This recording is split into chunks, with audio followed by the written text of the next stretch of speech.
সেই বীজের প্রথম শহীদ হলো আমার ভাই আলিফ।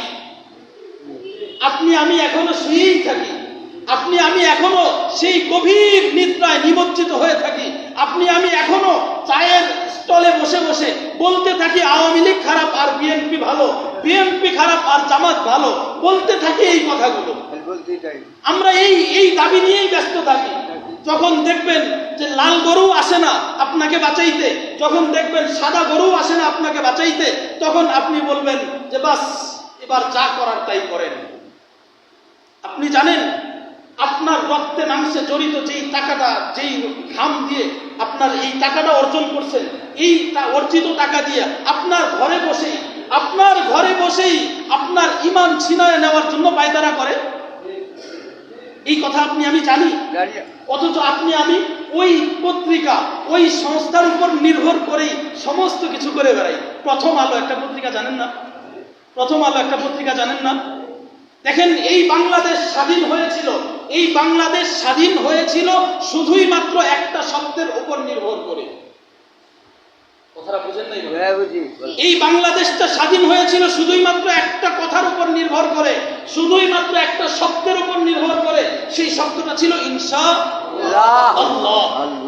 সূরা কাহফের মধ্যে আল্লাহ তাআলা বলেন, ওয়ালা তাকুলান্না লিশাইইন ইন্নী ফাইলুন যালিকা গাদান ইল্লা আন ইয়াশাআল্লাহ। ইনশাআল্লাহ বললে আল্লাহ তাআলা সফল করেন। সুবহানাল্লাহ। বলেন না, এই ওয়াদা কার? আল্লাহর ওয়াদা। সেদিন এই দেশের যারা নেতৃস্থানীয় মানুষ ছিল তারা বলেছিলেন এই দেশ স্বাধীন হওয়ার পরে ইসলাম ও মুসলমানদের ভূখণ্ডে পরিণত হবে এই জায়গা। ইনশাআল্লাহ বলে এই কথা বলেছিল, যার কারণে সমস্ত ঈমান প্রিয় মুসলমান তৌহিদি জনতা ঝাঁপায়া পড়ছিল এই জমিনে স্বাধীন করার জন্য। স্বাধীন করার পরে আজকে প্রায় 55 বছর থেকে আমরা তার বিপরীত রূপেই দেখে আসছি। আস্তে আস্তে সর্বশেষ আমার গলায় বসে আমার গলায় ছুরি চালায় ওই দিল্লির মসনদ থেকে সেই ছুরি ধার দিয়ে দেয়। ওই দিল্লির মসনদ থেকে যখন ছুরি ধার দেয়, মুসলমানরা এই জমিনে বৈশা বৈশা তখন আড্ডা দেয় আর ওই রিপোর্ট করার জন্য ব্যস্ত থাকে। আপনার আমার কাজ কি? যখন সমস্ত মানুষ গজওয়াতুল হিন্দের বিপক্ষে গিয়া তারা আমাদেরকে প্রতিহত করবার জন্য, যখন সমস্ত কাফের মিল্লাতুন ওয়াহিদা একজোট হয়ে আপনাকে আর আমাকে নিঃশেষ আর নিধন করবার জন্য সবাই এক পায়ে দাঁড়ায় গেছে, তখন আপনি আর আমি কেনই শুধুই মাত্র নিজেদের জীবন নিয়ে ব্যস্ত থাকবো? দেখেন, একটা যুক্তির কথা শুনেন। আপনার পাশের বাড়িতে যখন আগুন লাগে তখন বুদ্ধিমানের কাজ কি? আপনার পাশের যে বাড়িটা, সেই বাড়িটা শত্রুর বাড়ি, ধরে নেন শত্রুর বাড়ি, সেই বাড়িতে যখন আগুন লাগে, এই আগুনটা নিভানোর জন্য আপনার শত্রু হইলেও আপনার জায়গা নিভানোর দরকার সবার আগে। কারণ কি? এই আগুন যখন ওই বাড়ি পুড়ে শেষ করবে, এর পরের সিরিয়াল আমার বাড়ি। আজকে যখন শুনছেন যে সাইফুল ইসলাম আলিফ ভাই হঠাৎ করে আদালত প্রাঙ্গণে শহীদ, আপনি মনে করছেন চট্টগ্রাম এটা না। এই দিনটা খুব বেশি দিন দূরে না, যখন আপনার ঘরের সামনে আপনার ছেলের লাশ পড়ে থাকবে। যদি এখনো আমরা সেই গভীর নিদ্রায় নিমজ্জিত থাকি না, সেদিন হয়তো খুব বেশি দূরে না, যেদিন উগ্র এই ইসকন হিন্দুত্ববাদী আগ্রাসী দল, এই জঙ্গি সংগঠন আপনাকেও আপনার গলায় ছুরি চালাইতেও দ্বিধাবোধ করবে না। দেখেন, এটা খুব ভালো করে বোঝার বিষয়, এটা খুব ভালো করে বোঝার বিষয়। এই বাংলাদেশ সম্প্রীতির দেশ, এই কথাটা ইসলাম সমর্থন করে কি করে না এটা আজকের বিষয় না। বাংলাদেশ, বলেন না আমার সাথে, সম্প্রীতির দেশ। বাংলাদেশে মুসলমানও যেমন আছে, বাংলাদেশে হিন্দু তেমন আছে। বাংলাদেশে মুসলমান তার ইসলাম ধর্ম সুন্দর স্বাধীনভাবে পালন করে, বাংলাদেশে হিন্দুরাও তার হিন্দুত্ববাদী ধর্ম সুন্দর স্বাধীনভাবে পালন করবে। এটা খুব পরিষ্কার এবং লাউডলি বলার মতন কথা। কিন্তু কোন ধর্মের নামে উগ্রবাদ, কোন ধর্মের নামে জঙ্গিবাদ এই জমিনে কখনোই মাথা চাড়া দেয় নাই। এই জমিনে কখনো যদি কোন ধর্মের নামে কোন জঙ্গিবাদ, কোন উগ্রবাদ যদি কখনো মাথা চাড়া দেয়, সবার আগে এই মিম্বার থেকে ধ্বনি উঠবে তৌহিদি জনতা, সবার আগে সেটাকে প্রতিহত করার জন্য প্রস্তুত। সবাই আল্লাহকে সাক্ষী রেখে বলেন, আপনিও সেই উগ্র হিন্দুত্ববাদকে প্রতিহত করার জন্য প্রস্তুত তো?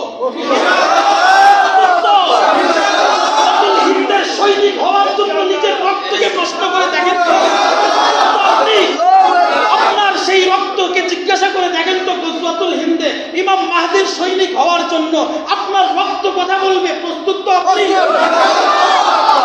প্রস্তুত হইতে হবে, প্রস্তুত হইতে হবে। এটা খুব জটিল একটা কনসেপ্ট। হিন্দুরাও এই জমিনে থাকবে, বাধার কিছু নাই। খ্রিস্টান থাকবে, কোনো বাধা দেওয়ার কিছু নাই। এই জমিন স্বাধীন করার সময় হিন্দুদেরও রক্ত ঝরেছে, এই কথা অনস্বীকার্য। মুসলমান থাকবে, হিন্দু থাকবে, থাকবে সবাই, কিন্তু হিন্দুত্ববাদের যেই উগ্র আগ্রাসী দল ইসকন, নাম কি? এবার একটু সংক্ষেপে ইতিহাস বলি, আজকে একটু সময় লম্বা হয়ে যাচ্ছে। সংক্ষেপে ছোট্ট ইতিহাস দেখেন। ইসকন, সবাই তো বলছেন ইসকন। 13 এপ্রিল 1966 সাল, আজ থেকে 58 বছর আগে আমেরিকায় এই দলটা আবিষ্কার হয়। ইসকন, এই দল আবিষ্কার হয়। যেই লোকটা এই দলটা আবিষ্কার করছে সে ভারতীয় বংশোদ্ভূত, মানে ভারতের মানুষ, কিন্তু ভারতের একটা কলম, একটা অক্ষরও সে শিখে নাই। সে সমস্ত লেখাপড়া করেছেন আমেরিকায়। সে এই দলটা আবিষ্কার করার পরে যখন সারা দুনিয়ায় ছড়ায় দিল, বিভিন্ন জায়গায় এই দলটার নামে প্রচার প্রসার ঘটতে থাকলো। অনেকেই তাকে সাধুবাদ জানাইলো, কিন্তু সর্বপ্রথম হিন্দু ভাইরাই এই দলটাকে সর্বপ্রথম বাধা দিয়েছে যে না, এটা আমাদের ধর্মীয় কোনো দল না। এটা সর্বপ্রথম বাধা দিয়েছে কে? হিন্দুরাই। পরবর্তীতে আরএসএস, বর্তমান এই ভারত শাসক যারা, বর্তমান যে শাসক গোষ্ঠী, তারা এটাকে প্রমোট করে বিভিন্ন রাষ্ট্রে এটাকে প্রচার ঘটায়া দেয়। কিন্তু তার কিছুদিন পরেই দেখা গেল এই ইসকন নামক সংগঠনটা, এইটা মানুষকে মানুষ হিসাবে কখনো মনে করে না। এই সংগঠনটা কখনোই মানুষকে মানুষ হিসাবে মনে করে না। এরা তাদের মতাদর্শী যারা, তাদেরকে কেবল নিজেরা মানুষ মনে করে। এর বাইরে যারা আছে তাদেরকে সবাইকে তারা অমানুষ বলে, তারা পশুর মতন করে জবাই করতে দ্বিধাবোধ করে। এই কারণে সবাই মিলে এটার বিরুদ্ধে যখন আওয়াজ তুলল, এতদিনে তারা অনেক উপর পর্যায়ে চলে গেছে। অনেক জায়গায়, অনেক দেশে তারা শিকড় কেড়ে বসছে। অনেক রাষ্ট্রে এতদিনে তাদেরকে নিষেধও করা হয়েছে। চীনে নিষিদ্ধ, সিঙ্গাপুরে নিষিদ্ধ, মালয়েশিয়ায় নিষিদ্ধ, থাইল্যান্ডে নিষিদ্ধ। এরকম অনেক রাষ্ট্রে এই ইসকন নামক এই জঙ্গি সংগঠনটাকে নিষিদ্ধ করা হয়েছে। আমার বাংলাদেশে নিষিদ্ধ করা হয় না, এর কারণ কি? আমার বাংলাদেশটাকে নিষিদ্ধ করা হচ্ছে না, বাংলাদেশে ইসকনকে নিষিদ্ধ করা হচ্ছে না, এর কারণ কি? আজকে তৌহিদি জনতা জানতে চায় এই ইসকনকে কেন নিষিদ্ধ করা হচ্ছে না। অথচ ইসকনকে যদি তালাশ করা হয়, ইসকনের পিছনে রাষ্ট্রদ্রোহী মামলারও অভাব নাই। ইসকনের নথি তালাশ করলে ইসকনের বিরুদ্ধে পাওয়া যায় নারী বিদ্বেষী মামলাও তাদের নথিতে অনেক বেশি। ছোট্ট ছোট্ট শিশুদের যৌন হয়রানির শিকার হয়েছে তাদের হাতে, এইরকম ইতিহাসও তাদের বিরুদ্ধে ভুরি ভুরি। যখন সর্বশেষ বাংলাদেশের আদালত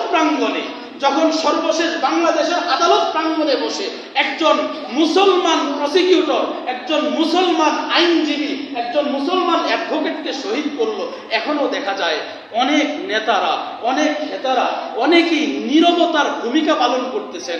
কারণ কি বলেন না? এটার কারণ কি?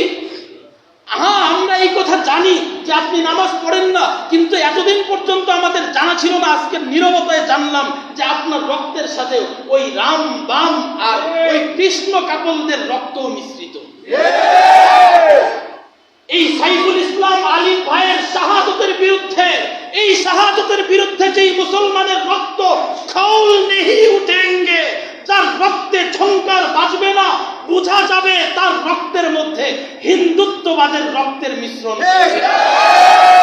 যার বুকে ঈমান আছে, যার বুকে ঈমানের রক্ত আছে, সেই মুমিন কেবলমাত্র সাইফুল ইসলাম আলী ভাইয়ের এই শাহাদতের পক্ষে, এই শাহাদতের জন্য তার বুকের রক্ত ঢেলে দেওয়ার জন্য প্রস্তুত থাকবে।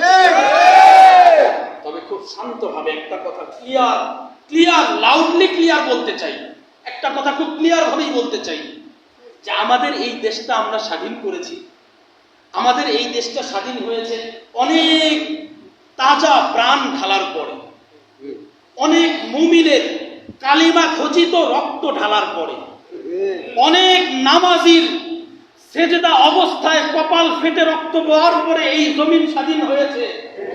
দিল্লির মসনদ থেকে বসে বসে এই জমিনের স্বাধীনতা হরণ করবার জন্য আপনি বসে বসে পায়তারা করবেন, আর এখানকার মানুষ শুধুই মনে করেছেন তসবিহ টিপবে। না, আমরা যেমন তসবিহও টিপতে পারি, আমরা ঠিক তেমনই রাইফেলের ট্রিগারও টিপতে জানি।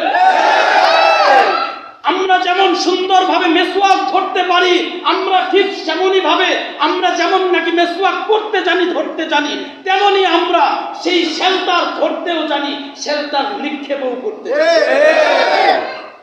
কথাটা বুঝেন নাই? কথাটা বুঝেন নাই? হ্যাঁ, আমরা মুসলমান, আমরা আরেকজনকে দাওয়াত দিয়ে যেমন দস্তরখানায় গোশত ভাত খাওয়াইতে পারি, আমরা তেমনি ভাবে সেই উম্মতে মুহাম্মদেই আমরা দাওয়াত দিয়ে পেটের ভিতর বারুদও ঢুকাইতে পারি। কথা খুব ক্লিয়ার বুঝে নিবেন। কারণ আমরা কোন নবীর উম্মত? শেষ নবীর উম্মত। যেই নবী ক্লিয়ার এই কথা বলেছেন, আনা রাহমাতুল লিল আলামিন, আমার নবী যেই শব্দে বলেছেন আমি পুরা জগতের রহমত, আমার সেই নবী এই কথা বলেছেন, আনান নবিয়ুল মারহামা, আমি যোদ্ধা নবী। কথা খুব ক্লিয়ার বুঝবেন।